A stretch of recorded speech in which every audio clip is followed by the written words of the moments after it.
Assalamualaikum warahmatullahi wabarakatuh. Perkenalkan, nama saya Muhammad Kamil Nasir. Saya selaku pengajar matematika kelas 12 SMA Muhammadiyah 10 GKB. Saya akan memberikan materi tentang menyajikan data. Semamio, My School, My Inspiration. Kita berdoa terlebih dahulu, semoga nanti apa yang kita pelajari hari ini bermanfaat dan masuk ke pikiran kita dan kita bisa menggunakannya untuk kehidupan saya.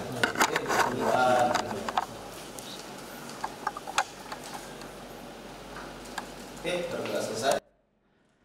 Oke, sebelum kita masuk ke pelajaran hari ini, Ustadz ingin memastikan bahwa tidak ada peralatan lain selain alat tulis yang sudah kita tentukan kemarin. Kemudian juga buku, kecuali buku matematika, tidak ada yang ada di atas meja. Silakan Al-Quran,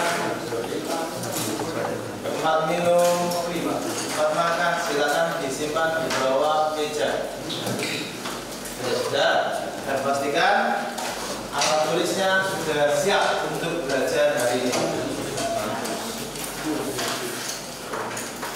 Oke, untuk hari ini kita akan belajar tentang menyajikan data. Tujuannya nanti adalah bagaimana kalian bisa menentukan atau membuat grafik, baik itu diagram garis, diagram lingkaran maupun diagram rata. Kemudian juga nanti kalian bisa menjelaskan, ya, menjelaskan apa? Diagram yang sudah kalian buat bisa kalian jelaskan dan orang yang membaca diagram tersebut mudah dan paham terkait dengan diagram yang sudah kalian buat. Itu tujuan untuk hari ini. Insya Allah untuk hari ini kita gunakan model pembelajaran TWSS. Mulai dari sintaksnya adalah think, jadi berpikir, kemudian working, kemudian nanti ada scaffolding. Apa itu scaffolding? Itu nanti bimbingan baik dari Ustadz maupun dari teman sejawatnya. Kemudian juga nanti set, jadi nanti ada presentasi antar kelompok. Kemudian sebelum kita masuk ke diskusi kelompok, oke, Ustadz ingin menampilkan satu gambar yang mungkin kalian sudah familiar. Gambar apa ini? TikTok. Ya, ini adalah aplikasi yang sering banget digunakan akhir-akhir ini. Dari 27 ya? 27 yang tidak hadir satu Mbak Dinda ya. Oke, dari 27 siswa atau 26 siswa yang hadir hari ini, ada yang tidak menggunakan TikTok atau tidak punya aplikasi TikTok? 1, 2, 3, 4, 5, 6, 7, 8, 9. Artinya apa? Lebih dari separuh semuanya menggunakan TikTok. Kenapa kalian menggunakan TikTok? Ada yang mau angkat tangan? Kenapa? Hiburan. Ada yang lain? Angkat tangan. Oh, mendengarkan pengajian. Luar biasa. Keren. Ada yang lagi? Ada lagi? Oke. TikTok untuk saat ini sedang viral-viralnya. Ada yang tahu? Kenapa akhir-akhir ini TikTok ini sedang viral, banyak dibahas, bahkan di tingkat sampai pemerintahan, karena online shop. Oke. Ini beritanya. Larangan TikTok Shop dan kawan-kawan jualan di Indonesia, pro dan kontra. Pemerintah Indonesia resmi melarang platform social commerce seperti TikTok Shop untuk melakukan transaksi jual beli di Indonesia. Kebijakan ini mulai berlaku pada tanggal 25 September 2023. Keputusan ini menuai pro dan kontra dari berbagai pihak. Pihak yang mendukung kebijakan ini berpendapat bahwa larangan ini akan melindungi konsumen dari penipuan dan praktik perdagangan ilegal. Menurut mereka, platform social commerce seperti TikTok Shop memiliki risiko penipuan yang tinggi karena tidak memiliki regulasi yang jelas. Selain itu, platform social commerce juga sering digunakan untuk menjual barang-barang ilegal seperti produk bajakan dan obat-obatan terlarang. Sementara itu, pihak yang kontra berpendapat bahwa larangan ini akan menghambat pertumbuhan ekonomi digital di Indonesia. Menurut mereka, platform social commerce memiliki potensi untuk mendorong pertumbuhan UMKM dan menciptakan lapangan kerja baru. juga akan merugikan konsumen karena mereka tidak lagi memiliki pilihan untuk berbelanja di platform social commerce. Berikut adalah beberapa komentar dari media asing terkait larangan TikTok Shop dan kawan-kawan jual beli di Indonesia. Bloomberg: larangan ini merupakan pukulan bagi platform social commerce di Indonesia yang saat ini sedang berkembang pesat. CNBC: larangan ini akan berdampak negatif pada pertumbuhan ekonomi digital di Indonesia. The Wall Street Journal: larangan ini menunjukkan bahwa pemerintah Indonesia serius dalam melindungi konsumen dari penipuan dan praktik perdagangan ilegal. Kebijakan ini masih menyisakan sejumlah pertanyaan, seperti bagaimana cara pemerintah mengawasi platform social commerce yang masih beroperasi di Indonesia. Selain itu, kebijakan ini juga berpotensi menimbulkan dampak negatif bagi pertumbuhan ekonomi digital di Indonesia. Hanya waktu yang akan menjawab apakah kebijakan ini akan berhasil mencapai tujuannya. Oke, baik. Ini adalah berita saat ini bahwa TikTok sudah masuk ke ranah pemerintahan terkait dengan kebijakan diperbolehkan atau tidaknya menggunakan aplikasi TikTok untuk online shop. Sekarang pertanyaannya, kenapa para penjual itu lebih tertarik menggunakan atau istilahnya sudah tidak menggunakan offline lagi tetapi menggunakan TikTok sebagai media jualnya?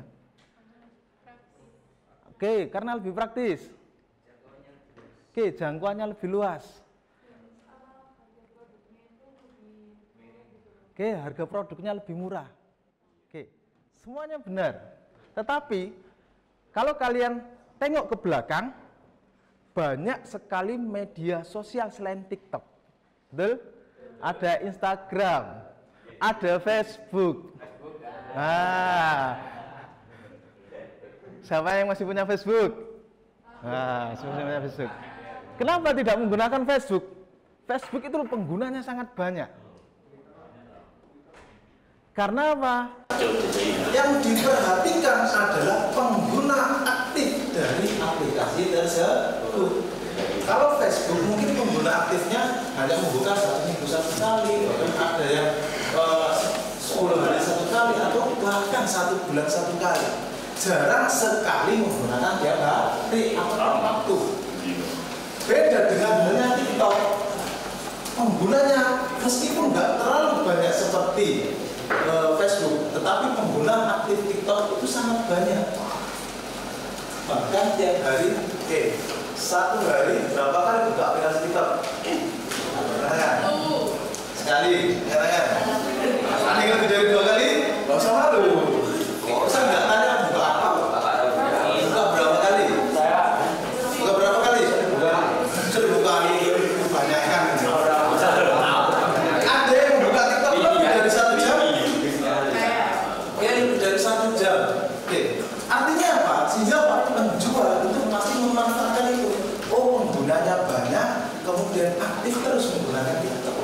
Nah, sekarang berkaitan dengan hal itu, ya, biasanya dalam berita kita mendapatkan beberapa data pengguna aplikasi tersebut. Tampilannya seperti ini ya. Dalam menggunakan uraian kata-kata paragraf. Ini adalah berupa data. Ya. Kemudian juga ada yang ditampilkan penggunanya seperti ini. Dalam bentuk apa? Tabel. Ini adalah tabel kata tunggal ya. Oke, ditampilkan seperti ini. Oke, dari 26 di sini. Kalau kita memperhatikan datanya dalam bentuk paragraf seperti tadi, kemudian dalam bentuk tadi ini bosan atau tidak? Kenapa nggak bosan? Karena simpel. Ada yang lain? Bosan atau tidak? Kurang menarik. Kurang menarik. Ada lagi? Oke. Kecenderungan seseorang itu biasanya suka dengan hal yang unik dan berwarna. Betul? Makanya dalam penyajian data, dalam statistik ada penyajian data itu ada dalam bentuk diagram lingkaran, kemudian ada bentuk diagram batang dan diagram garis. Nah, hari ini kita akan belajar cara membuat diagram tersebut dari data pengguna TikTok. Kemudian nanti kalian menganalisa kenapa TikTok ya, kenapa TikTok itu banyak digunakan penjual untuk mempromosikan atau menjual produknya. Jadi nanti ada data yang berupa selain dari berbagai negara, kemudian juga ada data yang berkaitan dengan gender, kelompok usia dan gendernya. Kalian analisis, kenapa kok di usia sekian itu banyak penggunanya, kenapa di usia sekian kok sedikit relatif penggunanya. Oke, sudah siap alatnya? Sudah siap. Kemarin yang saya minta membawa apa saja? Karton, kemudian sonasi, kemudian dan oke. Ingat, nanti ada aturan untuk bekerja kelompoknya. Kelompoknya sesuai yang Ustadz tetapkan. Ya, kemarin sudah Ustadz Zan, ini Ustadz kelompokkan berdasarkan nilai pada pembelajaran sebelumnya. Ya, jadi ada yang mendapat nilai yang baik, ada yang sedang, ada yang sedikit di bawah. Jadi nanti yang sedikit di bawah nggak bisa malu-malu, tanya ke temennya. Ya, kalau malu ke temennya, tanya ke Ustadz, silakan. Ya, usahakan semua kelompok setiap anggotanya paham dengan apa yang dikerjakan pada hari ini. Ya. Kemudian aturan kelompoknya ada dua nanti, ada aturan diskusi dan ada aturan karya wisata. Yang pertama dulu yang saya jelaskan, ada aturan diskusi. Setiap kelompok bekerja sama untuk menyelesaikan tugas. Tidak ada anggota yang hanya penumpang nama saja. Semuanya ikut aktif tanpa terkecuali. Ya. Kemudian kedua, setiap kelompok diberikan kesempatan untuk menghias kartonnya. Silakan dihias semenarik mungkin, sebagus mungkin. Ya, sebagai rewardnya nanti akan dipilih dua karya terbaik, nanti akan dapat reward. Ya. Kemudian setiap kelompok membuat diagram dan jawabannya dituliskan atau digambar di kertas karton masing-masing, bukan kertas karton punya. Ya. Kemudian waktu diskusi 35 menit. Oke. Setelah waktu diskusi selesai, kita masuk ke karya wisata. Yang pertama aturannya adalah setiap kelompok dibagi menjadi dua grup. Ya, satu grup terdiri dari dua anggota dan tugasnya stay di kelompok masing-masing. Nanti menjelaskan hasil karyanya ke kelompok yang berkunjung. Nah, kemudian sisa anggota yang lain nanti bertugas berkunjung ke kelompok lain untuk belajar. Ingat, karena setiap kelompok belum tentu sama tugasnya ya. Belajar terkait hasil karya kelompok yang lain tersebut. Kemudian juga satu, mengoreksi jika ditemukan hal yang kurang tepat. Silakan dikoreksi, diperbaiki. Dikasih nama kelompok yang memperbaiki itu. Kelompok yang memperbaiki, maka jika perbaikannya benar, koreksiannya benar, maka akan dapat 10 poin.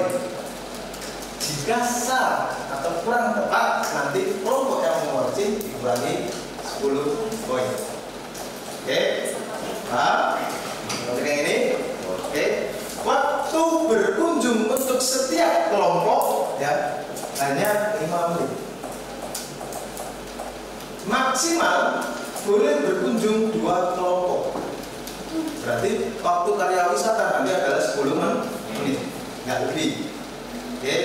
Kemudian kalau ada kelompok yang sudah dikunjungi kelompok lain, maka kelompok yang lain jangan berkunjung di situ. Misalkan ada kelompok A dikunjungi oleh kelompok B, maka kelompok C jangan berkunjung di kelompok B. Nanti numpuk di situ. Maka silakan berkunjung ke kelompok yang belum dikunjungi. Jadi setiap satu kelompok hanya boleh dikunjungi satu kelompok yang lain. Oke. Kemudian setelah berkunjung, nanti kelompok yang atau anggota yang berkunjung tadi kembali ke kelompok asal ya, untuk menjelaskan hasil kunjungannya ke teman yang tinggal. Dan anggota yang tinggal juga menjelaskan temuan atau hal-hal yang unik yang mereka dapatkan ketika dikunjungi oleh kelompok lain. Silakan share di situ. Share informasi, share pengetahuan.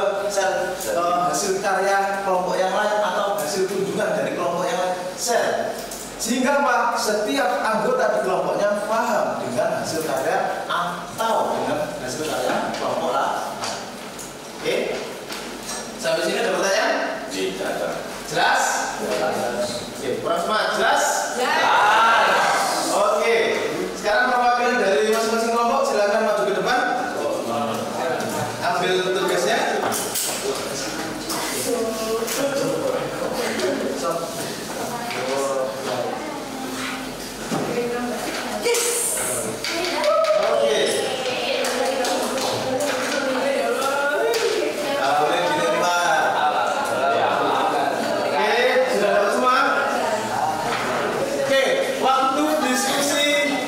Kita mulai dari sekarang, 35 menit dari sekarang. Oke, silakan berdiskusi.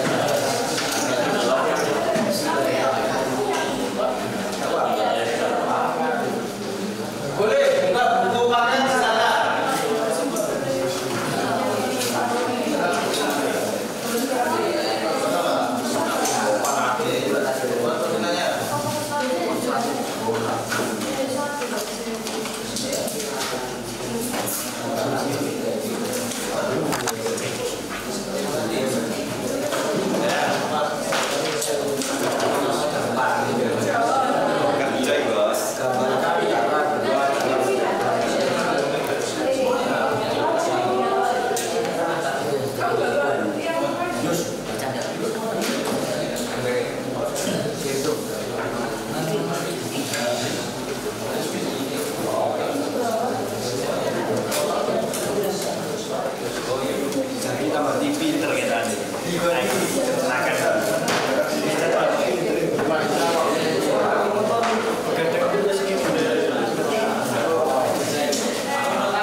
Bagi yang sudah, silakan mulai menentukan siapa anggota yang tinggal dan siapa nanti anggota yang berkunjung kelompok yang lain. Siapa yang berkunjung? Oke, sudah.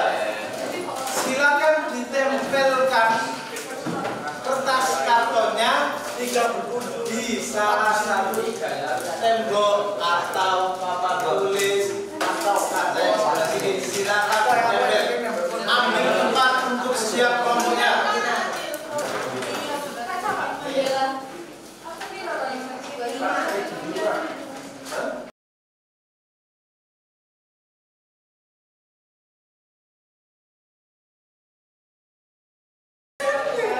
Ya, kalau berkunjung, ya, etikanya orang mau bertanya, apa yang harus dibawa? Kertas, alat tulis. Ingat-ingat, mau berkunjung, bertanya, mengoreksi, harus bawa buku dan alat tulis.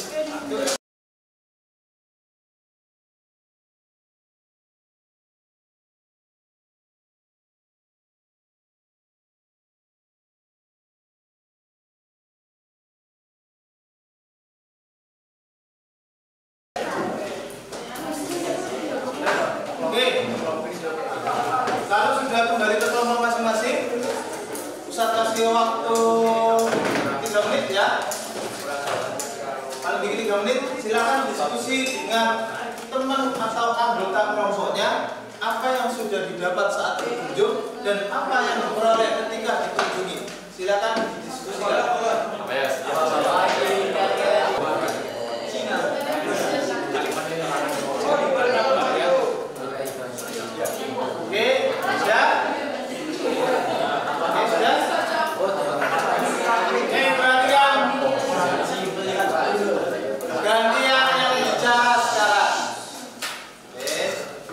Ada yang mau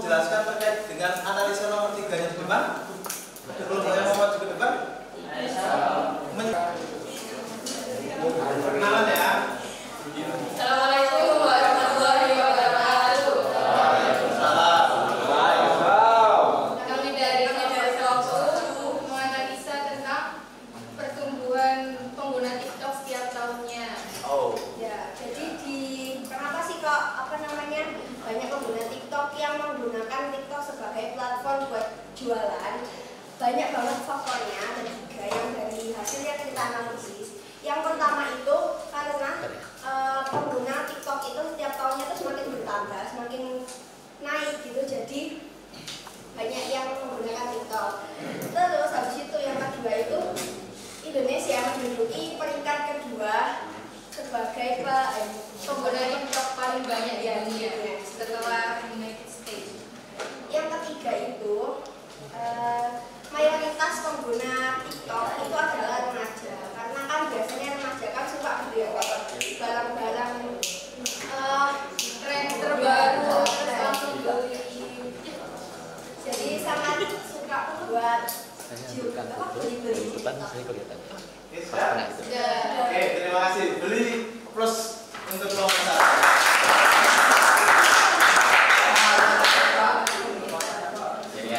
Oke, ada kelompok lagi yang mau masuk ke depan? Mumpung masih ada waktu 5 menit sebelum habis. Oke, atau ada mau kelompok yang mau merefleksikan terkait dengan pembelajaran hari ini?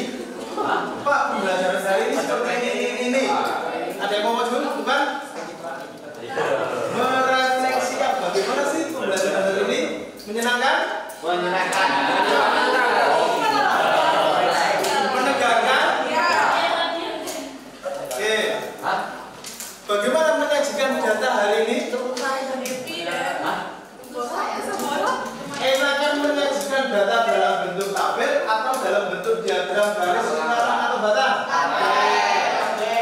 Kenapa bentuk tabel? Simpel. Oke. Sekarang perhatikan keliling kalian, hasil pekerjaan kalian.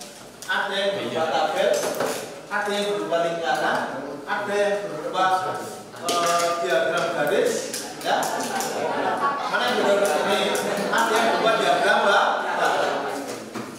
Yang ingin kalian lihat pertama kali ya, ingat dalam presentasi, baik nanti ketika kalian kuliah maupun ketika kalian kerja, sebelum melihat isi apa yang kalian presentasikan, pasti melihat apa? Tampilan. Nah, mana yang ingin kalian lihat dan kalian cermati dari 5 karton ini atau 5 hasil karya ini? Itu Pak, yang mana?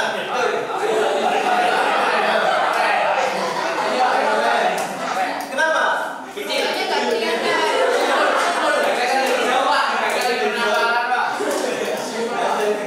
Artinya apa?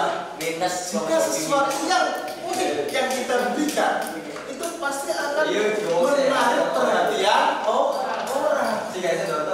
Itu gunanya penyajian data, biar data itu tidak monoton, disajikan semenarik mungkin, biar orang yang melihat, orang yang ingin tahu tentang data tersebut tidak usah melihat datanya.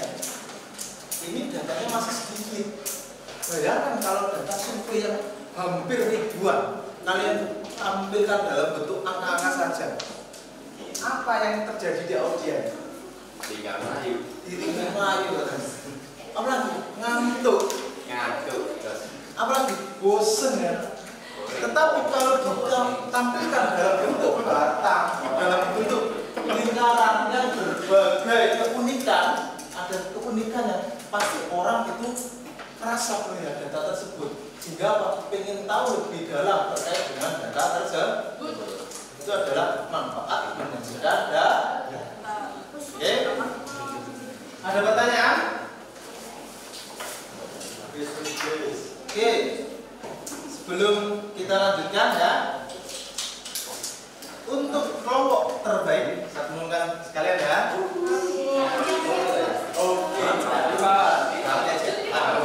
untuk kelompok terbaik dari presentasinya, dari hasil karyanya yang mendekati, bukan berdasarkan penampilan saja ya. Ingat, statistik harus akurat. Ya. Kelompok yang terbaik adalah kelompok 1. Oke, tepuk tangan buat kelompok 1. Semua anggotanya akan mendapat 20 poin. Oke. Kemudian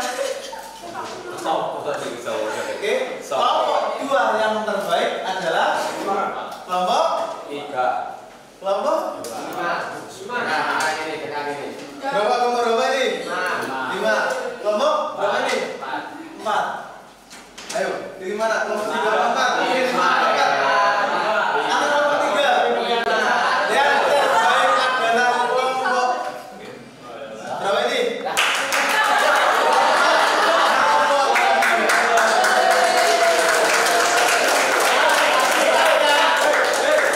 Bukan berdasarkan penampilan itu. Kegiatan mereka membuat diagram lingkaran. Belum Pak, yang itu loh besar Pak daripada itu. Ya, itu besar. Tetapi perhatikan baik-baik. Kita nggak ada busur penggaris busur kan? Ya. Tetapi kita bisa pakai perkiraan seperti yang Ustaz ajarkan, pakai 25 bar. Perhatikan di sini antara 17 dan 16. Siapa yang lebih besar? 16 lebih besar. Juringnya, ya, atas juringnya kelihatan lebih besar 16 daripada 17. Oke, selamat untuk kelompok 3. Terakhir, pertemuan selanjutnya nanti kita bahas tentang distribusi frekuensi. Apa itu distribusi frekuensi? Nanti silakan belajar di rumah, yaitu nanti distribusi frekuensi digunakan untuk membuat tabel kelompok dari data tunggal. Jadi membuat tabel itu tidak sembarangan, ada aturannya. Oke, perhatikan intervalnya nanti berapa, barisnya yang harus dibuat itu berapa, itu ada aturannya dalam ilmu statistik. Tidak boleh, Pak, saya mau pakai skala 10 aja, saya mau pakai skala 20 saja. Tidak bisa seperti itu. Ada aturannya dalam ilmu statistik yang akan kita pelajari di subbab distribusi frekuensi. Oke, terima kasih untuk hari ini. Bisa akhiri. Assalamualaikum warahmatullahi wabarakatuh.